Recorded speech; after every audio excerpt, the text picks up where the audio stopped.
A vida do brasileiro tá cada vez mais difícil e sair de casa já tá se tornando um luxo. Seguinte, o preço da gasolina não para de subir. Já tem lugares em que o litro já chegou a praticamente R$ 7,50. Na verdade, se a gente for considerar Fernando de Noronha, que só tem um posto, o preço do litro da gasolina de lá já passou dos R$ 9,00. R$ 9,00. Será que isso é um sinal do que vai acontecer com o preço da gasolina no futuro? Eu espero que não. E para você que não tem carro, esse vídeo também é igualmente importante, porque o aumento do preço da gasolina aumenta tudo mesmo. A economia é toda conectada. Uma mudança no preço da gasolina pode mudar o preço de coisas que você nem imagina que são influenciadas por ela. Principalmente porque a gasolina está ligada ao transporte e tudo precisa ser transportado. Aí tem o etanol também que não para de subir. Quer entender o que está causando esse aumento absurdo no preço do combustível? Então vem comigo e assiste o vídeo até o final. Meu nome é Luan Andrade e seja muito bem-vindo a mais um Desconfinanças.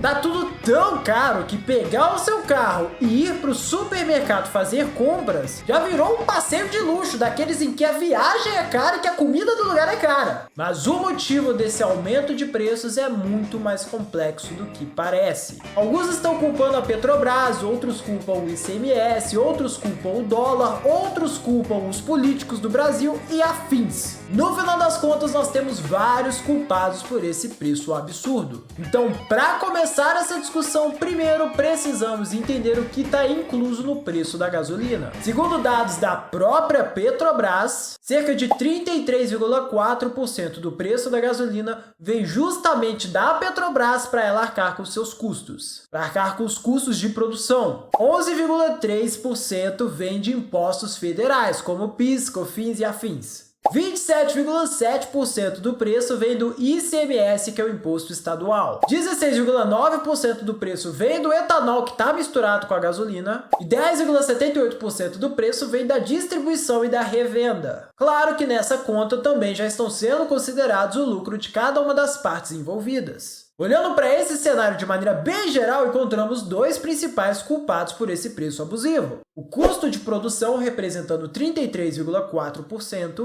e os impostos, que somados representam 39% do valor. Outro detalhe importante a se considerar é que os impostos federais são cobrados na venda da gasolina pela refinaria, lá no início do processo, enquanto o ICMS é cobrado no final, no valor final do produto, por isso ele é mais expressivo. Olhando para isso, já temos um primeiro insight. Os impostos pesam mais no preço do que o próprio custo de produção da gasolina. Mas não se prende nisso agora não, ainda vamos falar de muita coisa, só fica com isso na sua cabeça. Afinal, um detalhe importante é que os impostos já estavam lá antes da gasolina ser tão cara. Quando a gasolina estava R$ 4,00, os impostos já estavam lá. Os dois principais vilões dessa história são o dólar e o preço do barril de petróleo. Vamos começar pela parte mais simples. A partir do momento em que a pandemia começou, o preço do petróleo caiu, afinal a demanda ficou muito menor, as pessoas estavam saindo muito menos de casa, ninguém estava abastecendo o carro praticamente. As ruas estavam vazias, as indústrias estavam produzindo menos,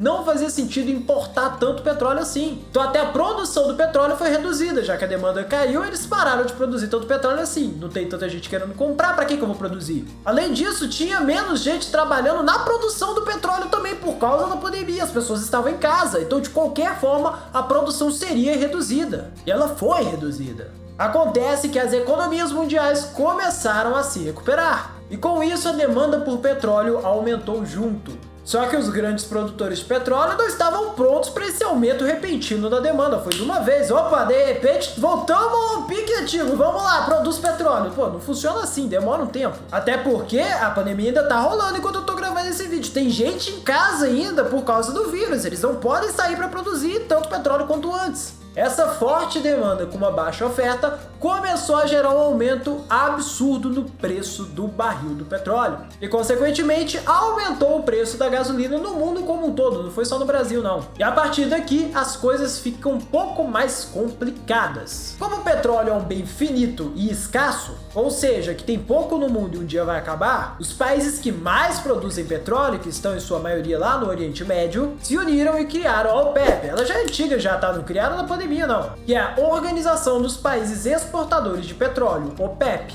E ela serve para regulamentar a produção e a competição na produção de petróleo entre seus membros. Isso tudo para tornar o produto mais competitivo, ou seja, eles basicamente controlam o preço dos barris de petróleo. Não é diretamente, né? Eles não vão lá e simplesmente colocam o preço e as pessoas têm que aceitar, mas eles conseguem influenciar muito nesse preço, já que eles são os países que controlam o petróleo de quase o mundo todo. Então, se eles resolverem pararem de produzir, acabou, o preço do barril vai decolar. Eles conseguem influenciar os preços por meio do controle da oferta e demanda do petróleo, porque se todos produzirem igual loucos, o preço vai desabar e eles vão tomar prejuízo. E se todos não produzirem, como eu já adiantei, o preço pode decolar e aí o mundo entra em crise. E se o mundo entrar em crise, eles também se ferram. Então, toda reunião da OPEP pode influenciar no preço da commodity. Os estoques globais de petróleo caindo geram uma crise energética que faz o preço subir ainda mais. Além disso, precisamos ficar sempre atentos a questões geopolíticas. Guerras, catástrofes, fatores ambientais, a descoberta de uma nova reserva de petróleo, isso tudo afeta diretamente no preço da commodity. Uma guerra civil em um grande produtor de petróleo pode aumentar o preço da commodity. Por causa da guerra, aquele país produz menos, se ele produz menos, reduz a oferta, se reduz a oferta, aumenta o preço. Ao mesmo tempo, o contrário também pode acontecer. A descoberta de uma nova reserva de petróleo pode reduzir o preço porque a oferta aumentaria. E foi só o aumento de petróleo que fez os preços subirem desse jeito, Luan? Não, temos um outro problemão que eu ainda não te expliquei. Mas antes de eu te contar qual que é esse problemão, vou te pedir para se inscrever no canal e deixar um like nesse vídeo. Para ser sincero, ele deu muito mais trabalho do que eu imaginava. Eu precisei reunir informações de diversas fontes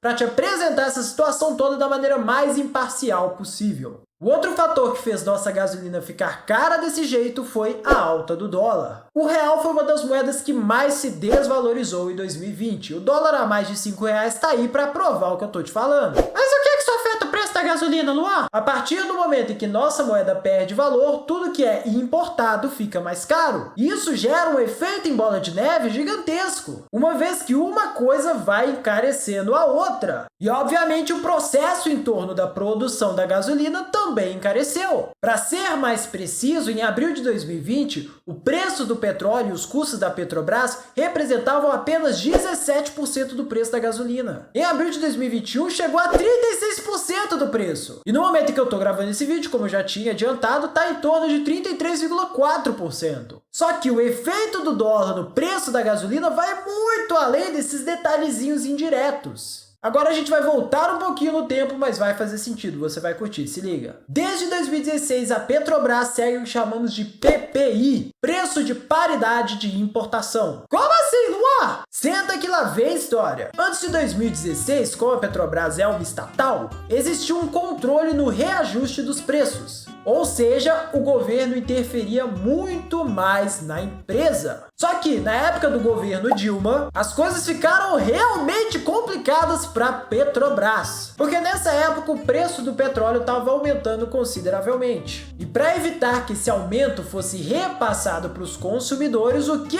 o nosso governo fez? Eles congelaram os preços ou faziam eles subir muito pouco. Foi basicamente uma medida para manter o preço da gasolina mais baixo. Parece uma ideia boa, teoricamente ajuda o povo brasileiro, teoricamente é bom pra gente, teoricamente a gente deveria estar feliz. Mas na prática não, congelar preços nunca é uma boa ideia na economia, nunca dá certo. A economia mundial é como uma máquina gigante, super complexa, cheia de engrenagens. Congelar os preços da Petrobras é a mesma coisa que congelar uma dessas engrenagens enquanto as outras estão girando. Com uma engrenagem congelada, era questão de tempo até que as outras quebrassem ela com atrito. Imagina um monte de engrenagem batendo numa engrenagem congelada. Você já viu quão sensível são as coisas congeladas? Você joga no chão, quebra. E foi exatamente isso que começou a acontecer. Por não repassar os preços para o consumidor, a Petrobras começou a importar gasolina por um preço maior e vender por um preço menor. Ou seja, a empresa estava tomando prejuízo. E não foi pouco, não. Lembra da época da Lava Jato? Que mostrou diversas obras superfaturadas para desviar dinheiro da empresa, dinheiro que estava saindo da Petrobras, Caixa 2 e afins?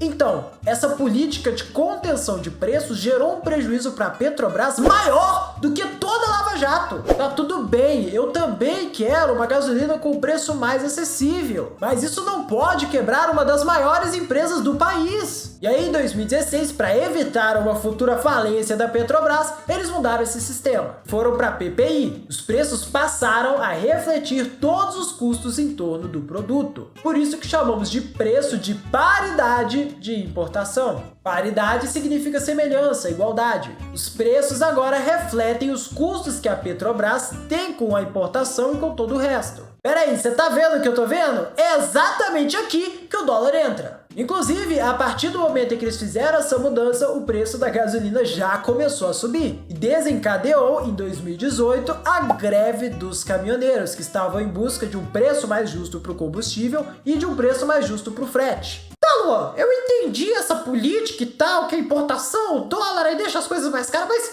não faz sentido. A Petrobras ela é gigante, nós temos o pré-sal, por que a gente está importando combustível? Olha, esse é um assunto delicado e a gente vai ter que voltar da história de novo. De 1953, quando Getúlio Vargas criou a Petrobras, até 1997, a empresa era um monopólio. Ela era oficialmente a única empresa que poderia atuar na indústria do petróleo e derivativos aqui no Brasil. Lembrando que a Petrobras é do governo, então o monopólio era dele. Porém, em 1997, o presidente Fernando Henrique Cardoso, mais conhecido popularmente como FHC, quebrou o monopólio e permitiu com que a concorrência atuasse no Brasil. Só que nós temos um probleminha aqui. Para explorar o petróleo, vieram várias empresas. Segundo a Agência Nacional de Petróleo, mais de 30 companhias estão retirando óleo e gás das reservas brasileiras. Mas no refino do petróleo, quase não apareceram concorrentes. Por que, Luan? Como que você vai concorrer com uma gigante igual a Petrobras? Antes de quebrar o monopólio, existia uma coisa chamada conta petróleo, na qual o Tesouro Nacional, o governo,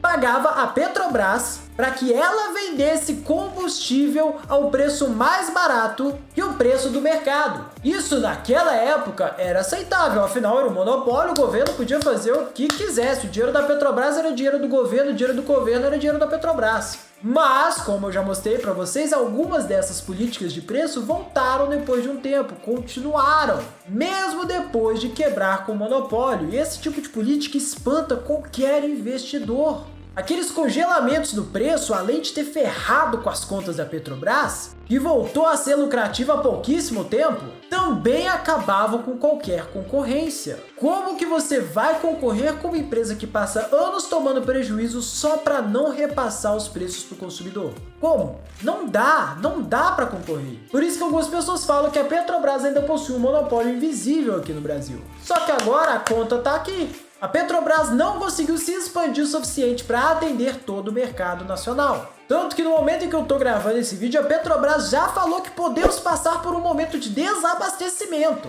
E ainda não tem concorrência direito, então se não vem da Petrobras, vem de onde? Tem empresas extraindo nosso petróleo, mas não tem empresa refinando. E a gente precisa do refino para chegar e virar gasolina. Logo, nós precisamos fazer o quê? Importar do exterior. E com o dólar caro desse jeito, os preços, sobem muito. E os impostos, Luan, que você falou que era para deixar para depois? E aí, chegou depois. E os impostos? Pois é, né? E os impostos? Precisa mesmo colocar tanta taxa nas coisas? Esse dinheiro está sendo bem utilizado? Criamos uma máquina política caríssima de se sustentar. Se os estados tentassem simplesmente tirar o ICMS, o que já ajudaria muito, eles seriam barrados pela lei da responsabilidade fiscal, que serve para controlar as contas públicas. O Estado precisa se sustentar e ele não pode simplesmente cortar grande parte da sua remuneração do nada. Até porque os estados têm dívidas com a União, então se ele não pegar dinheiro, ele não paga, enfim, vira uma bola de neve de falta de dinheiro no país. Falta de dinheiro para sustentar esse maquinário político gigantesco. Mas ao mesmo tempo, não dá para o brasileiro ficar pagando gasolina cara desse jeito por causa de imposto. Pelo menos não em momentos como esse. Porque Porque assim, igual eu falei, o imposto não aumentou, mas como ele é uma porcentagem do preço, o preço aumentou, a facada fica ainda maior. E é aí que a situação fica tão complexa e por isso que não tem uma resposta simples para te dar, para baixar o preço da gasolina. A gente não pode simplesmente congelar os preços da Petrobras porque a gente já viu o que acontece, a empresa vai ir pro buraco e a gente vai pagar o preço disso depois. Não dá para simplesmente cortar impostos porque a nossa máquina pública é caríssima. Sabendo disso, precisamos de políticas muito mais eficientes e abrangentes para resolver esse problema. Para começar, a gente precisaria reduzir esses gastos absurdos dessa máquina pública caríssima. Porque aí, depois de reduzir esses gastos, a gente poderia cortar os impostos sem prejudicar os estados do país. E sem prejudicar o país como um todo. Não deixa de ser burro, esse vídeo é inútil, é só eu usar o etanol. Se a gasolina tá cara, o meu carro é flex, eu coloco etanol, tá tranquilo. Valeu aí pelo vídeo, é nóis. Poderia ser uma boa ideia, mas com a pandemia batendo na porta e as pessoas precisando de menos combustível, a maioria da produção envolvendo cana-de-açúcar foi direcionada pro açúcar, até mesmo por causa da alta do dólar. Uma vez que estava mais caro importar o açúcar, e como a nossa moeda tinha se desvalorizado, os nossos preços ficaram mais competitivos na hora de vender o açúcar. Como estamos produzindo menos etanol hidratado, que é o que usamos como combustível, o preço dele subiu. Mas mesmo sem isso, o preço dele subiria de qualquer jeito. É a lei da oferta e da demanda. Todo mundo pensou igual você. Se a gasolina começa a subir muito, o que a pessoa pensa? Opa, vou comprar etanol. E aí todo mundo pensa desse jeito, o preço do etanol também sobe junto com a gasolina. Por isso que o preço dos dois estão sempre andando tão próximos. Aliás, não esquece também que tem uma porcentagem de etanol na gasolina que você coloca no seu carro. E para ganhar o selo anti-mané, você precisa entender que esse aumento dos preços muda tudo, até mesmo para quem não dirige. Você já fez alguma compra pela internet? Toda vez que você compra algo, você paga pela entrega. Chamamos isso de frete. Nada demais. Às vezes encontramos coisas com frete grátis, mas são casos específicos e às vezes o preço do frete está até lá escondido no produto. Agora imagine esse aumento do preço do combustível em escala global. O combustível do avião ou do barco que vai trazer os produtos também vai ficar mais caro. Quando o produto chegar aqui, o combustível do caminhoneiro que vai levar até as lojas, as distribuidoras e etc. também vai estar mais caro. E se você pedir para entregar na sua casa, também vai pagar mais caro pelo frete. E isso eu peguei uma sequência simples, isso se ramifica de maneiras absurdas e deixa tudo mais caro. No final das contas, está tudo ficando mais caro junto com o combustível. Não é à toa que a inflação está disparando desse jeito. Nos últimos 12 meses, ela já passou de 10% e está sendo impulsionada principalmente pelo preço do combustível. Isso sem considerar os outros produtos que também têm petróleo em sua produção, como o querosene. E assim, eu nem estou considerando o dano às próprias empresas. Os postos de gasolina tiveram que reduzir muito a margem de lucro deles porque eles precisam deixar o preço do combustível o mais acessível possível para as pessoas porque tá muito caro. Então eu acho que para você que assistiu o vídeo todo e já chegou até aqui, tá mais do que claro que o problema da gasolina é extremamente complexo e qualquer solução muito simples assim não resolve direito. É muito pior do que parece. Aliás, eu não falo só sobre o preço da gasolina nesse canal, eu já fiz um vídeo explicando por que os carros ficaram mais caros e um vídeo explicando por que tudo está mais caro de maneira geral, com foco principalmente nos alimentos. Se você estiver interessado, eles estão aparecendo aqui na sua telinha. Muito obrigado pela sua atenção e te vejo no próximo vídeo.